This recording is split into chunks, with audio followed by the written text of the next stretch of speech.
తాకట్టులో ఉన్న బంగారాన్ని విడిపించి ఆ రోజు ఆన్లైన్ రేటుకే మేము కొంటాం. Sharma gold company.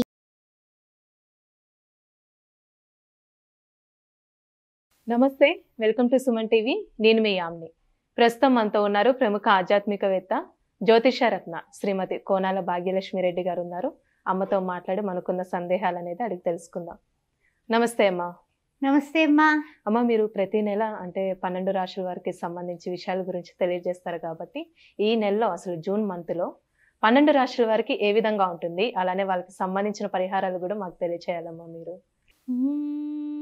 గణానాం త్వా గణపతికం భవామహే కవిం కవీనాముపమస్రవస్రవం జ్యేష్ఠరాజం బ్రహ్మణస్పద ఆనశృణ్వన్నోతిభిः सीदसाधनं प्रणो देवी सरस्वती वाजैर्वाजनेवती दीनामवित्रेवतु गणेशाय नमः सरस्वत्यै नमः श्रीगुरुभ्यो नमः हरिः ओं ओं श्रीमात्रे नमः ఓం గణపతే నమః. మాసఫలాలు కార్యక్రమానికి జూన్ మాసంలో ఏ విధంగా ఉంటుందో తెలుసుకుందాం. మరి స్వాగతం. అయితే 1వ తారీఖున వృషభంలోకి బుధగ్రహ సంచారం నడుస్తుంది. ఈ మాసంలో 2వ తారీఖున కుజుడు మేషంలోకి సంచారం చేయబోతున్నాడు. 13వ తారీఖున శుక్రుడు మిథున రాశిలోకి, 15వ తారీఖున చూసినట్లయితే రవి మిథునంలోకి కూడా ప్రవేశం చేయబోతున్నారు. అదేవిధంగా అదే 15వ తారీఖున బుధుడు కూడా మిథున రాశిలోకి, అంటే ఈ యొక్క మిథునంలోకి 15వ తారీఖున రవి బుధులు కూడా ప్రవేశించబోతున్నారనే విషయాన్ని మనం ఇక్కడ గమనించుకోవాలి. ఏ విధంగా ఈ గ్రహ సంచారం వలన 12 రాశుల వారికి మార్పులు, చేర్పులు, యోగాలు, శుభాలు కలగబోతున్నాయో తెలుసుకుందాం. మరి అమ్మ, ఇప్పుడు జూన్ నెలలో అమ్మ సింహరాశి వారికి ఏ విధంగా ఉంటుంది, వీళ్ళకి సంబంధించిన పరిహారాలు కూడా మాకు తెలియచేయాలమ్మా మీరు. తప్పనిసరిగానమ్మా. జూన్ మాసంలో మనకి సింహరాశి వారికి ఉండాల్సినటువంటి విషయం ఏంటంటే, ముఖ్యంగా కేతువు చూస్తే ద్వితీయంలో కనిపిస్తున్నాడు. అదేవిధంగా తృతీయ, చతుర్థ, పంచమ, షష్టమ, సప్తమంలో శని భగవానుడు, ఆ తర్వాత అష్టమంలో చంద్రుడు, రాహువు, కుజుడు, ఆ తర్వాత దశమంలో చూస్తే రవి, గురు, శుక్ర, బుధులు కనిపిస్తున్నారు. ఏ విధంగా ఉండబోతోందయ్యా అనే విషయాన్ని చూసుకున్నట్లయితే మొట్టమొదట మనం అనుకోవాల్సింది చాలా చాలా ముఖ్యమైనటువంటి విషయం కూడా 7th హౌస్ శని భగవానుడు, అష్టమంలో ఉన్నటువంటి చంద్రుడు వలన మనకేంటంటే శని వలనేమో కొన్ని పనుల ఆటంకాలు, దాని వలన చికాకులు, మానసికంగా కొంచెము అలజడి కనిపిస్తోంది. అయితే చంద్రమా మనస్సో జాతః అంటారు కాబట్టి చంద్ర సంచారాన్ని పక్కన పెట్టి మనము ప్రతిరోజు కూడా మానసికంగా ప్రతి నిమిషము కూడా మనల్ని మనం ట్యూన్ చేసుకుంటూ ముందుకు పోవాలి.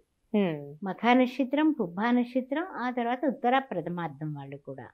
ఎందుకంటే కనుక మీరు సెల్ఫ్ కాన్ఫిడెన్స్ అనేది వదిలిపెట్టుకోకూడదు. అది చాలా చాలా ముఖ్యమైనటువంటి విషయం. తర్వాత విషయానికి వచ్చినట్లయితే కనుక కుజుడు రాశి మారుతున్నాడు. ఆ మారేటటువంటి విధానం ఏమిటంటే 2వ తారీఖునే మారిపోతున్నాడు. దానివల్ల కూడా మీరు కాళ్ళల్లో చక్రాలు ఉన్నట్టుగా ప్రయాణాలు చేయాల్సి రావచ్చు. అందువల్ల వృత్తుల్లో ఉన్నా, ఉద్యోగంలో ఉన్నా, వ్యాపారంలో ఉన్నా, రియల్ ఎస్టేట్ రంగంలో ఉన్నా, రాజకీయంగా ఉన్నా, సినీ టీవీ కళాకారులైనా, పాత్రికేయ మిత్రులైనా ఎవరైనప్పటికీ కూడా కొంచెం ప్రయాణాలు అధికమయ్యేటటువంటి సూచనలు కనిపిస్తున్నాయి. ప్రయాణాల్లో కూడా చాలా జాగ్రత్తగా ఉండండి. అంతేగాని గబక్కున ఏ విషయంలో అయినా సరే పర్వాలేదు అనుకొని రిజర్వేషన్ లేకుండా చేయకుండా కాస్త మీ యొక్క ఆరోగ్యం, మీ వేళకి తిండి తినడం, వేళకి నిద్రపోవడం అనేది చాలా ముఖ్యం. అలానమ్మా, ఇప్పుడు వ్యాపారస్తులకి ఏ విధంగా ఉంటుందంటారు? చిన్న వ్యాపారం కానీ పెద్ద వ్యాపారం చూసుకున్నట్లయితే వీళ్ళకి ఉద్యోగంలో కానీ వ్యాపారంలో కానీ వీళ్ళకి పదోన్నతులు, లాభాలు కూడా జూన్ మాసంలో కనిపిస్తున్నాయి.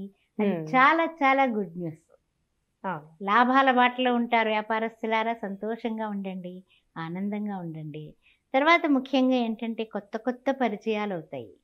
అంటే ఏదైనా సరే ఇప్పుడు ఉద్యోగం వాళ్ళకి ఏదైనా పదోన్నతి కలిగి ట్రాన్స్ఫర్ అయింది అనుకోమ్మా, కొత్త పరిచయాలుగా. అలాగే వ్యాపారస్తులకు కూడా ఎవరో పెద్దవాళ్ళు వస్తారు, వీళ్ళ రిసీవింగ్, వీళ్ళ మాట మంచితనం, వీటిలన్నిటి వల్ల అవతల వాళ్ళు ఇంప్రెస్ అయ్యి ఆ పరిచయం వలన కూడా కొన్ని మంచి పరిచయంగా అది మారుతుంది. అద్భుతమైనటువంటి అవకాశాలు కూడా పెరుగుతాయి. మీ నిర్ణయాలకి తప్పనిసరిగా మీ నిర్ణయాలు తీసుకుంటారు కదా, మరి మీ నిర్ణయాలకి ఏం కావాలి? గోప్యత కావాలి. మీ నిర్ణయాల్ని మీరు బోల్డ్గా ఎవరికి చెప్పకుండా, ఇంట్లో వాళ్ళకి తప్ప బయట వాళ్ళతో షేర్ చేయకుండా ఉంటే మీ నిర్ణయాలన్నీ కూడా సక్సెస్ఫుల్గా ముందుకు వెళ్ళిపోతాయి. అందుకని మీ నిర్ణయాల విషయంలో మీ జాగ్రత్త చాలా చాలా మస్ట్. అలానే అమ్మ, ఇప్పుడు వివాహానికి సంబంధించి ఏ విధంగా ఉంటుందంటారు? అంటే సంతానం పరంగా చూసుకున్నట్లయితే కానీ ఏ విధంగా ఉంటుంది? చాలా వరకు కూడా మనకి ఏంటంటే కనుక కొన్ని కొన్ని మార్పులు చేర్పులు చేస్తూ ఉంటాము ఇంట్లో కానీ బయట కానీ. దానివల్ల కూడా మంచి ఉపయుక్తంగానే ఉంది. వివాహాది శుభకార్యాల విషయంలో కూడా ఇది వరకు ప్రయత్నించినవి కూడా అలాగా వదిలేసినవి మళ్ళీ తిరిగి వాళ్ళే ఫోన్ చేయడం, అలాంటివి శుభసూచకాలు కనిపిస్తున్నాయి. అందువల్ల పర్వాలేదు. కోర్టు వ్యవహారాలు కానీ వివాహాది విషయాల్లో కానీ భార్యాభర్తల మధ్య కానీ ఇదివరకటి కన్నా కూడా అన్ని విధాలా కూడా కాస్త కదలికలు బాగున్నాయని చెప్పుకోవచ్చు. అమ్మ, అంటే వీళ్ళకి ఏమైనా ఆరోగ్య సమస్యలు ఉంటాయంటారా జూన్ నెలలో సింహరాశి వారికి? సింహరాశి వారికి అనారోగ్య సమస్యలు ఏం లేవమ్మా. అయితే ఏంటంటే కనుక మార్పులు చేర్పులకి ఎక్కువ ప్రాధాన్యత ఇస్తారు. ఇంట్లో కానీ బయట కానీ వీళ్ళ కూర్చునే ఆఫీస్ రూమ్లో కానీ మార్పులు చేర్పులు చేద్దామని ఆలోచిస్తారు. అవన్నీ కూడా సక్రమంగా చక్కగా చేయగలుగుతారు. ఇంకొక విషయం ఏంటంటే కనుక విందులు వినోదాల్లో పాల్గొంటారు. మీ బంధుమిత్రులను కలుస్తారు. చాలా చాలా ఆనందంగా ఉత్సాహంగా ఉండడానికి ఈ జూన్ మాసం మీకు అన్ని విధాలా కూడా అనుకూలంగా ఉంది అనే విషయం గుర్తుపెట్టుకోండి. మీరు ట్రాన్స్ఫర్లకి ప్రయత్నాలు చేస్తున్నారా? ప్రయత్నాలు విజయవంతమయ్యి మీరు అనుకున్న స్థలానికి, ఏ ఊరైతే మీరు అనుకున్నారో అక్కడికి బదిలీ అయ్యే అవకాశాలు అద్భుతంగా కనిపిస్తున్నాయి.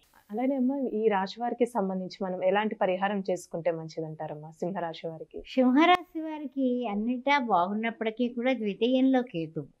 అందువల్ల ఏంటంటే కనుక కొన్ని రకాలుగా అధిష్టాన దేవత వినాయకుడు కాబట్టి ఓం గం గణపతే నమః ఏకదంతాయ విద్మహే వక్రతుండాయ ధీమహి తన్నో దంతి ప్రచోదయాత్తు అని ఆ వినాయకుడిని ప్రతిరోజు బయటకు వెళ్ళేటప్పుడు ఓం గం గణపతే నమః అని కనీసం 21 సార్లు అనుకొని అష్టోత్తరం కానీ లేకపోతే 21 సార్లు ఆ గంగణపతే నమః అని అనుకొని ఆయనకి అరటిపండు కొబ్బరికాయో బెల్లం ముక్కో నైవేద్యం చేసి చిన్న ప్రసాదం నోట్లో వేసుకొని నోరు తీపి చేసుకుని బయటకు వెళ్ళాలంటారు. అద్భుతం జరుగుతుంది.